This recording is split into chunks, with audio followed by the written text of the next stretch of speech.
Hey everyone, it's the Asset Stacker. Today I have a very special piece of mail call for me. This piece of mail is going to come from Australia, and I did open it up. It's actually coming from a subscriber of mine that has probably been with me since almost the beginning and is very good at commenting and just being interactive within my channel. And he's actually won a giveaway on a random comment selector, and he sent me an email probably a few weeks back and said, hey, I just want to send you something. And he told me what it was he wanted to send, and it was some Australian currency, some silver.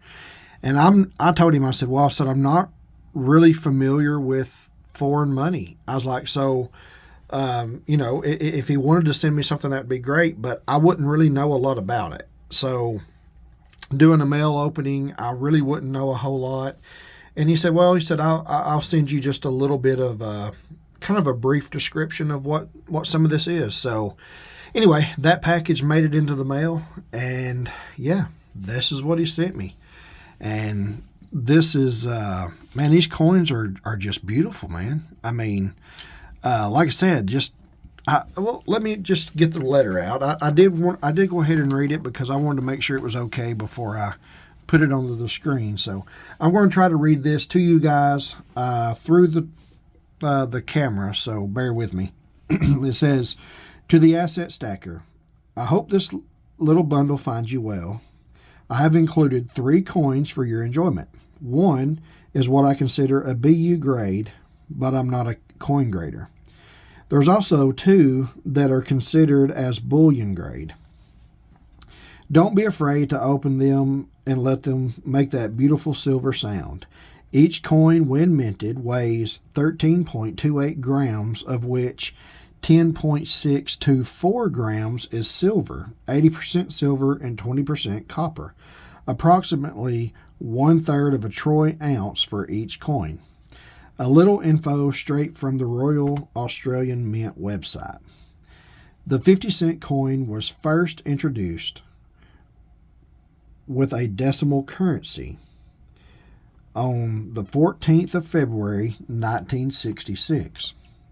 The original design featured the Commonwealth coat of arms struck on a coin made of 80% silver. However, as the price of silver rose above the face value of the coin, the mint suspended striking the coin in March of 1968.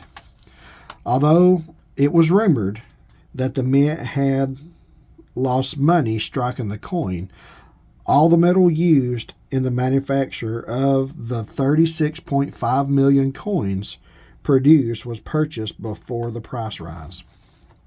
Apart from the uneconomic cost of continuing the issue of the round 50 cent, there was confusion between it and the 20-cent piece. The 50-cent diameter was 31.5 millimeter, and the 20-cent diameter was 28.65. We Aussies are easily confused. Also, approximately 14 million of the coins were recalled and melted down to recover the silver, never making it into circulation. I hope you enjoy the coins as much as I do, and keep up the great videos. Thanks, Marshall." And his handle is actually at Marshall751 on YouTube. So Marshall, man, I do appreciate it. I appreciate the brief history of these coins. And like I said, this is going to be the coin that is the best in-shape coin of the 3. Now, obviously, he had these taped to the back of this letter for shipment. So you see where I peeled the tape off, and all 3 of these were fastened to the back of this paper. So there is some tape residue that's on the capsule, and he did say that I could take these out, but to be honest, and I was about to do that, but to be honest with you, he is right. This one's in such great shape. I really don't know that I want to clean this up against the other coins, even though I do love the sound of the silver coins. So this capsule, I will clean this off camera, but this is the sticky part of the tape. So this capsule is what that mark is. But looking past that mark, you can see the design, and it does have the kangaroo, and it looks like an ostrich. It's got the 50 cent, or I guess 50 cents is what it would be. So there's a lot of, and there's the coat of arms it is talking about. And of course, the Queen would have been alive, obviously, in the 60s. So, yeah, these coins are awesome. And like I said, I just don't know a lot about foreign coins. And so now you can see the back of this one better. So there's looks like a star, or a shape of a star on the top. And just a lot of details. I mean, if you really look at this, there's a great bit of details into these. You do see the lion, and looks like a swan possibly, and I would say that's an eagle. Like I said, I don't know. I don't really know. Even the British coins, the Brits could probably even tell a lot about this as well, I would assume, considering the relationship between the countries. But yeah, so he did send these, and he said in the letter that each one of these represents about the equivalent of 1/3 of an ounce. So between the three of these, he sent an ounce of silver, which he did not have to do. But it is neat to look at this, and my mail calls, everything that I get in the mail calls, I have been putting in a folder. So this will go in there along with a letter, and it'll be a keepsake that I always keep. I won't never get rid of these. I probably won't ever get rid of the stuff that you guys send me. So, but this is definitely a very neat mail call, because like I said, when it comes to foreign coins, anything that's outside of the U.S., I just really don't know a lot about it. And so this one is a 1966. I know the letter said it went from 66 to 68, and this one's also a 1966. And this one as well is a 1966. So all three of them that he sent were 1966s.